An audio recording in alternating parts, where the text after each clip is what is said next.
कुछ कहानियां ना ऐसी होती हैं जिन्हें सुनकर लगता है कि यार ये सच तो नहीं।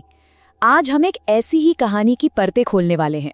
एक ऐसी कहानी जो रेडियो की हवा से निकलकर एक खौफनाक हकीकत बन गई। तो चलिए इस खौफनाक कहानी की तह तक चलते हैं। जरा सोचिए, एक हॉरर शो जो सिर्फ मनोरंजन के लिए था, वो अचानक किसी की मौत की वजह बन जाए। ये सब कुछ शुरू हुआ एक रेडियो स्टेशन से, एक ऐसी जगह जहां हवा में तैरती आवाजें सचमुच जिंदा हो गई। तो कहानी का सेंटर पॉइंट है एक late night horror radio show. नाम था बड़ा कैची सा, आधी रात के बाद, और इसकी होस्ट थी राखी। अब राखी की खासियत ये थी कि वो इन भूत प्रेत वाली बातों पर बिल्कुल भी यकीन नहीं करती थी। शो का फंडा बड़ा सिंपल था। लोग कॉल करते, अपनी डरावनी कहानियां सुनाते, बस सब कुछ नॉर्मल चल रहा था। लेकिन फिर एक रात एक ऐसी कॉल आई जिसने सब कुछ बदल कर रख दिया। तो हुआ ये कि एक कॉलर लाइन पर आया। राखी ने एज यूजुअल उसका नाम पूछा, पर जो जवाब मिला वो किसी ने सोचा भी नहीं था। वो आवाज कहती है कि वो किसी इंसान की नहीं बल्कि एक आत्मा की है। अब जाहिर है राखी को लगा कोई मजाक कर रहा है, लेकिन वो आवाज अपनी बात पर टिकी रही। उसने कहा, नाम इंसानों का होता है, आत्माओं का नहीं। और बस यहीं से असली डर का मीटर ऑन हो जाता है। तो अब कहानी में आता है एक बड़ा ट्विस्ट। ये जो मजाक में शुरू हुई बात थी ना, वो बहुत जल्दी एक भयानक मोड़ ले लेती है। उस आवाज की कहानियां अब सिर्फ कहानियां नहीं थी, वो हकीकत बन रही थी। अगली रात फिर से वही आवाज कॉल करती है, पर इस बार वो एक खौफनाक मर्डर की कहानी सुनाती है। और वो भी किसके मर्डर की? राखी के ही एक कलीग सुरेश की, जो उस दिन ऑफिस नहीं आया था। वो बताती है कि उसकी बेरहमी से हत्या हो चुकी है। और वो सिर्फ हत्या के बारे में नहीं बताती, वो क्राइम सीन की एक एक डिटेल्स देती है। टेबल उल्टी पड़ी है, लैम्प टूटा हुआ है, हर तरफ खून ही खून। ये डिटेल्स इतनी ज्यादा सटीक थीं कि अब इन्हें नजरअंदाज करना नामुमकिन था। और जब राखी अपने दोस्त के साथ सुरेश के घर पहुंचती है तो उनके पैरों तले जमीन खिसक जाती है। सब कुछ बिल्कुल वैसा ही था जैसा उस आवाज ने बताया था। उल्टी टेबल, टूटा लैम्प, टीवी का केबल, सब कुछ। जो एक छोटा सा शक था वो अब प्योर टेरर में बदल चुका था। पर कहानी में एक और पेज था। आत्मा की कहानी और क्राइम सीन में सब कुछ मैच हो रहा था, सिवाय एक चीज के। पुलिस को सुरेश की बॉडी नहीं मिली। मतलब ये खूनी खेल अभी खत्म नहीं हुआ था। तो अब सबसे बड़ा सवाल ये था कि आखिर ये आत्मा है कौन, और वो इसी रेडियो स्टेशन के पीछे क्यों पड़ी है?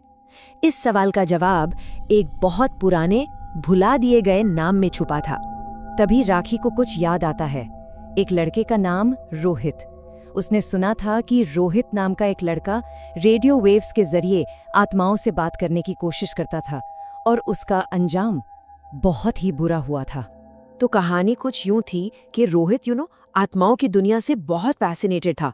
वो रेडियो फ्रीक्वेंसी से एक्सपेरिमेंट करता था उनसे बात करने के लिए। और फिर एक रात एक एक्सपेरिमेंट के दौरान उसे जोर का करंट लगा और उसकी वहीं मौत हो गई। पर उसकी आत्मा उसी फ्रीक्वेंसी में हमेशा के लिए कैद हो गई। और अब आता है कहानी का सबसे बड़ा और सबसे डरावना खुलासा। जिस फ्रीक्वेंसी पे रोहित की मौत हुई थी वो थी 87.5 मेगाहर्ट्ज। जी हाँ, ये वही फ्रीक्वेंसी थी जिस पर राखी का radio station radio nation broadcast करता था। अब जाहिर सी बात है, इतना सब होने के बाद डर के मारे रेडियो स्टेशन को बंद करने का फैसला लिया गया। पर कहानी यहाँ खत्म नहीं हुई। असल में अब तो वो आत्मा और भी ज्यादा पावरफुल हो गई थी। उसने पूरे स्टेशन पर कब्जा कर लिया था।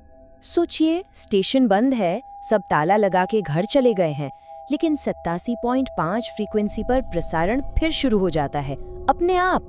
और इस बार माइक पर राखी नहीं बल्कि रोहित की आत्मा थी, और उसके इरादे बिल्कुल भी नेक नहीं थे। वो आत्मा अपनी आखिरी कहानी सुनाना शुरू करती है, और वो कहती है, आज की कहानी एक रेडियो जॉकी के बारे में है जो ऑफिस में कुछ भूल गई है। इशारा एकदम साफ था। उसका अगला टारगेट खुद राखी थी। मतलब उसका मकसद एकदम क्लियर था। वो राखी की मौत की कहानी को लाइव हकीकत में बदलना चाहती थी। राखी को किसी न किसी बहाने से वापस उस भुताहा स्टेशन पर बुलाया जा रहा था, जहां मौत उसका इंतजार कर रही थी। तो अब आखिरी सवाल ये था कि एक ऐसी शक्ति से कैसे लड़ा जाए जिसका कोई शरीर ही नहीं है, जो सिर्फ रेडियो की तरंगों में है। राखी के दोस्तों को अब एक बहुत ही डेस्परेट और खतरनाक प्लान बनाना पड़ा। और यही इस कहानी की सबसे बड़ी चुनौती थी। एक ऐसी आत्मा से कैसे लड़ेंगे जो सिर्फ एक आवाज है, उसका कोई फिजिकल फॉर्म नहीं है जिसे आप पकड़ सकें या रोक सकें। वो तो हवा में थी, हर जगह थी। प्लान बहुत ही सीधा लेकिन उतना ही खतरनाक था। लॉजिक ये था कि आत्मा 87.5 मेगाहर्ट्ज फ्रीक्वेंसी से बंधी है।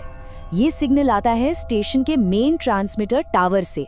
तो अगर उस टावर को ही तबाह कर दिया जाए तो आत्मा का इस दुनिया से कनेक्शन हमेशा के लिए टूट जाएगा। और इसके बाद शुरू होती है वक्त के खिलाफ एक जानलेवा रेस। एक तरफ राखी के दोस्त छत पर उस टावर को तोड़ने की जी जान से कोशिश कर रहे थे, और दूसरी तरफ स्टेशन के अंदर वो आत्मा राखी को अपना शिकार बना रही थी। और फिर आखिरकार वो टावर को गिराने में कामयाब हो जाते हैं। और जैसे ही टावर गिरता है, रेडियो पर गूंजती वो डरावनी आवाज हमेशा के लिए खामोश हो जाती है। सिग्नल खत्म और राखी की जान बच जाती है। फ्रीक्वेंसी तो मर गई, सिग्नल भी खत्म हो गया, पर एक सवाल पीछे छूट गया। क्या वो आत्मा सच में चली गई, या वो बस एक नई फ्रीक्वेंसी ढूंढ रही है, किसी नए शिकार का इंतजार कर रही है? ये सवाल आज भी हवा में गूंज रहा है।